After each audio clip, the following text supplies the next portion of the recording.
La fotosíntesis. Las plantas, las algas y algunos microorganismos creen gracias al proceso de fotosíntesis, que consiste en la transformación de la energía lumínica en energía química, es decir, en la energía que se almacena en los enlaces químicos que se forma entre átomos, por medio de la captura del dióxido de carbono CO2, atmosférico, para sintetizar carbohidratos.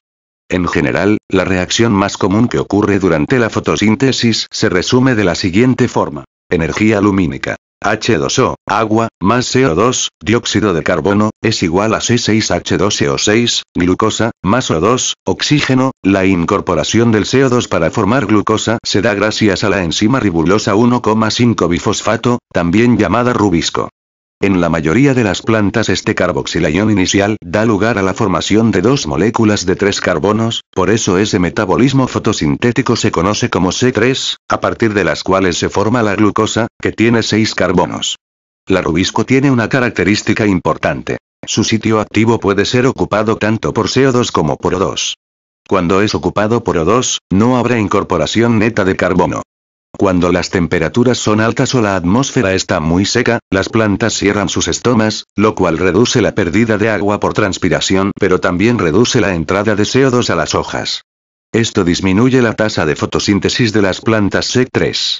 Sin embargo, hay plantas que tienen la capacidad de captar O2 eficientemente, aún en estas condiciones, porque poseen una anatomía foliar diferente a la de las plantas C3.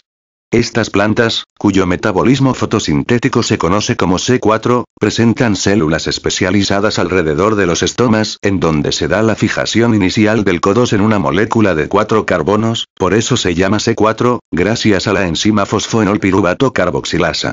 El CO2 fijado inicialmente de esta forma de transporta hacia las células más internas de la hoja, en donde es liberado para ser incorporado, a través de la enzima rubisco, a otras moléculas orgánicas. Este mecanismo constituye una especie de bomba que transporta CO2 desde los estomas hasta las células en las que la rubisco lleva a cabo la carboxilación final. Esto genera una alta concentración de CO2, sede de los sitios activos de la rubisco, lo cual impide que esta enzima se oxigene y permita que fije CO2 aun cuando haya temperaturas altas y baja humedad atmosférica. Hay un tercer tipo metabolismo fotosintético, llamado CAM, por sus siglas en inglés de metabolismo ácido de las crasuláceas, pues fue en las plantas de esta familia, a la que pertenece la siempreviva, Serum sp y la oreja de burro, Echeveria sp. En las que se descubrió por primera vez. Este metabolismo es similar al del C4, pues el CO2 se fija inicialmente en moléculas de 4 carbonos.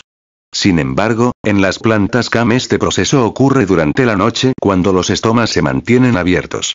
Durante el día los estomas se cierran y el CO2 fijado durante la noche es liberado dentro de las células para que la rubisco se carboxílese de la fijación final del CO2 para formar glucosa.